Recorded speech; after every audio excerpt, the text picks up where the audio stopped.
बिस्मिल्लाहिर्रहमानिर्रहीम। अस्सलाम वालेकुम students, hope you all fine by the grace of Allah Almighty. आज स्टूडेंट्स मैं आपको चैप्टर नंबर 3 जो एजुकेशन है उसकी एक्सरसाइज जो है ना वो आपको मैंने लास्ट टाइम करवाई थी और आज हम उनके लॉन्ग क्वेश्चंस करेंगे। ठीक है, तो सबसे पहले मैं आती हूँ इंग्लिश मीडियम स्टूडेंट्स की तरफ और उसके बाद मैं आपको जो है ना कुछ क्वेश्चन आज करवाऊँगी और कुछ क्वेश्चन जो है मैं आपको नेक्स्ट लेक्चर में करवाऊँगी। तो स्टूडेंट्स यहाँ सबसे पहले जो क्वेश्चन दिया गया, what is mean by growth and development, is there any difference between growth and development. ठीक है, तो यहाँ पेज नंबर 39 पे इसका आंसर है कि व्हाट डू मीन। सबसे पहले हमने ये बताना है कि what is mean by growth and development, तो इसका आंसर यहाँ से होगा ग्रोथ एंड डेवलपमेंट की डेफिनेशन से। डेफिनेशन ऑफ ग्रोथ, फिर डेफिनेशन ऑफ डेवलपमेंट, यहाँ से लेकर आपने इनको अच्छी तरह याद करना है। उसके बाद the difference between growth and development, तो उसमें ये सारी ग्रोथ एंड डेवलपमेंट की जो है वो आ रही हैं कि उसमें कौन कौन सी चेंजेस के डिफरेंस आते हैं। ग्रोथ ये लिमिटेड टर्म होती है, क्वांटिटेटिव चेंजेस होती हैं, only related to changes in physical dimensions including height weight. और यहाँ से जो डेवलपमेंट का था उसमें ये क्या एक्सक्लूसिव टर्म है, क्वांटिटेटिव चेंजेस हैं, covers all types of changes हैं, physical, emotional, social, moral etcetera. तो यहाँ तक जो है ना वो इनकी डिफरेंस जो है ना वो चेंजेस मतलब आपको बता रही हैं कि यहाँ से फ़र्क कहाँ मतलब आता है। और फिर इन डिटेल आपको ये पैराग्राफ था, the way changes in various dimension of personality are mainly of two types, quantitative and qualitative.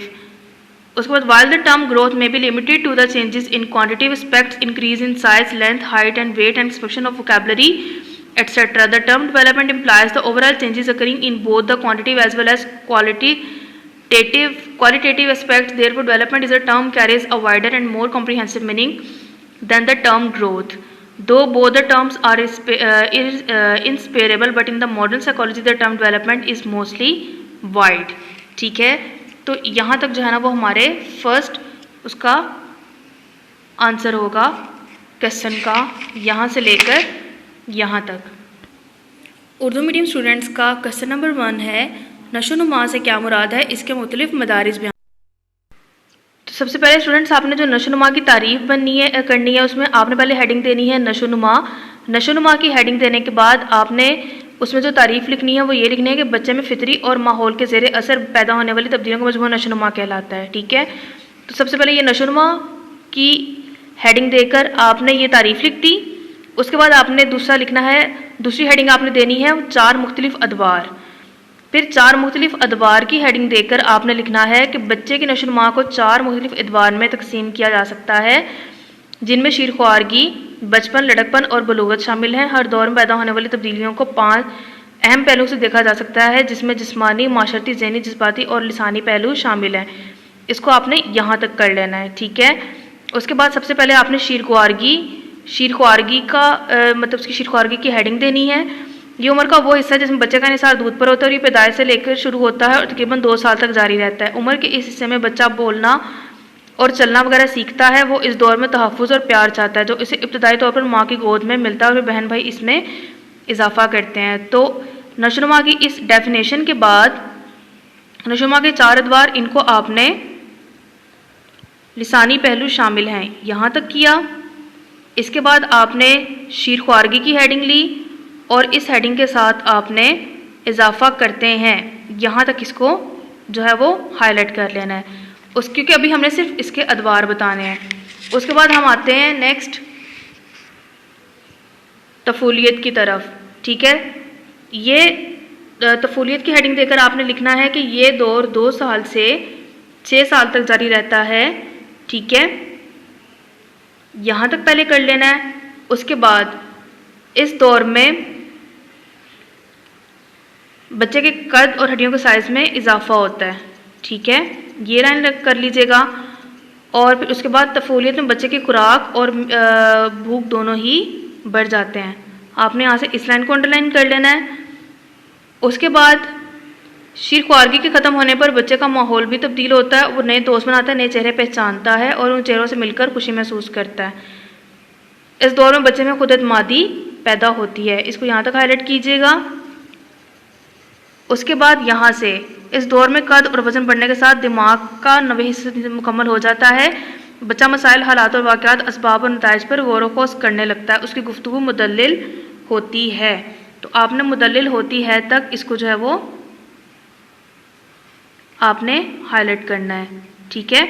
और उसके बाद इंसानी जज्बात, तफुरुत और जज्बाती नशोनुमा, इंसान जज्बात और साथ जीता है यहाँ से लेकर पहले जीता है तक, और फिर उम्र के इस दौर में बच्चा दाखिली तौर पर जज्बात पर काबू रखना सीखता है, इसको यहाँ तक करना है।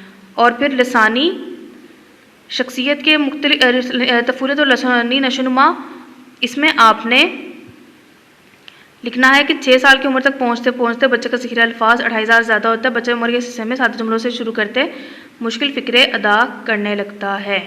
तो यहाँ तक आपने इनमें से जो है ना वो चुनकर जो है ना आपको लाइंस बताई हैं, इनको लाइंस को हाईलाइट कर लीजिएगा। ये तफूलियत की पैराग्राफ में आप लिखोगे। उसके बाद बचपन का दौर तफूलियत के ख़त्म होने से शुरू होता है और 9 बलोगत तक जारी रहता है। इस दौर में अज़ा में पहले की निस्बत पुख्तगी आती है, यहाँ तक, ठीक है।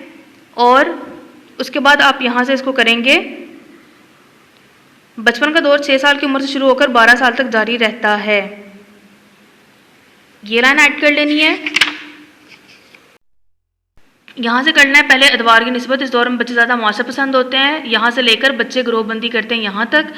फिर यहाँ से लेना है कि बच्चा उम्र के इस दौर में पढ़ लिख और हिसाब कर सकता है, वक्त का एहसास करता है, चीज़ों पर ज़्यादा तवज्जो देता है और अपनी सरगर्मियों की बेहतर मनसूबाबंदी कर सकता है। यहाँ तक लाइन्स ऐड कीजिएगा।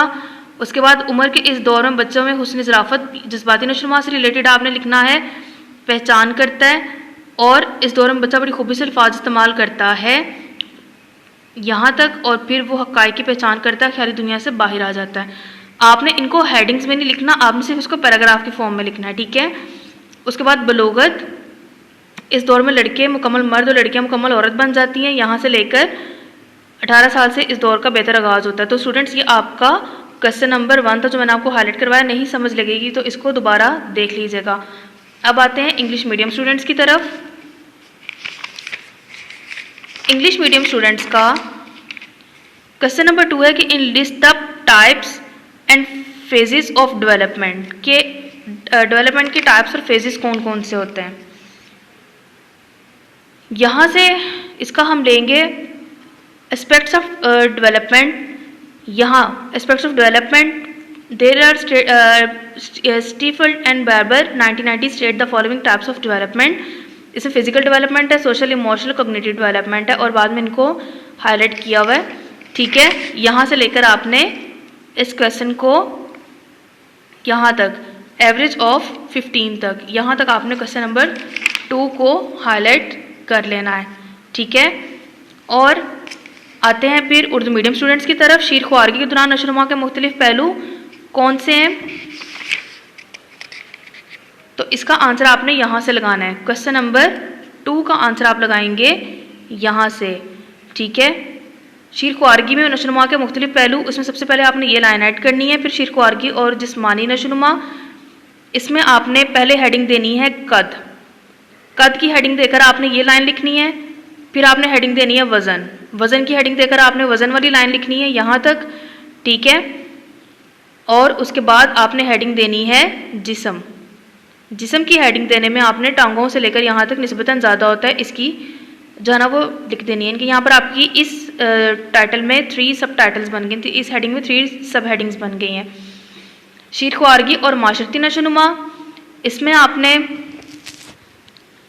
पहले हेडिंग देनी है पहचान, ठीक है। पहचान की हेडिंग देने के बाद आपने ये लाइन उसमें ऐड कर देनी है। उसके बाद पसंद और नापसंद, दूसरी हेडिंग पसंद और नापसंद की देकर आपने यहाँ से लेकर यहाँ तक उसमें ऐड कर देना है। और फिर तीसरा होगा बच्चे का किरदार, ठीक है। इस हेडिंग को आपने यहाँ से लेकर यहाँ तक इस हेडिंग में आ जाएगा। आगे हमारे पास टॉपिक आता है शीर ख्वारगी और जज्बाती नशोनुमा। शीर ख्वारगी और जज्बाती नशोनुमा में ये पैराग्राफ जो है ना आपने इनको लाइंस में लिख लेना है, यानी कि यहाँ पर आपने, ये आपका पॉइंट नंबर 1 होगा, ये आपका point number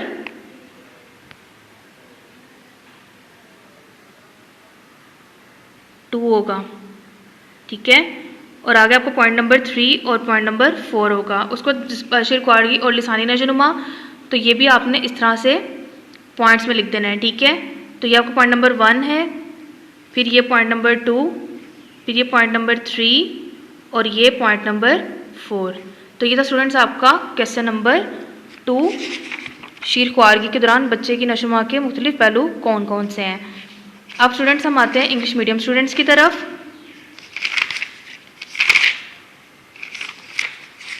English medium students का क्वेश्चन नंबर 3 है, what are the aspects of human development in infancy. तो ये आपके सामने aspects of human development in infancy का टॉपिक है। इसको आपने यहाँ से लेकर यहाँ तक अच्छी तरह से याद कर लेना है, ठीक है। तो इंग्लिश मीडियम स्टूडेंट्स के ये 3 क्वेश्चंस हो गए जो आपने याद करने हैं। और उर्दू मीडियम स्टूडेंट्स को जो मैंने नशोनुमा से क्या मुराद है और शीर ख्वारगी के दौरान नशोनुमा के मुख्तलिफ पहलू, आपने इन क्वेश्चंस को भी अच्छी तरह से याद कर लेना है। अपना बहुत ख्याल रखिएगा। अल्लाह हाफ़िज़।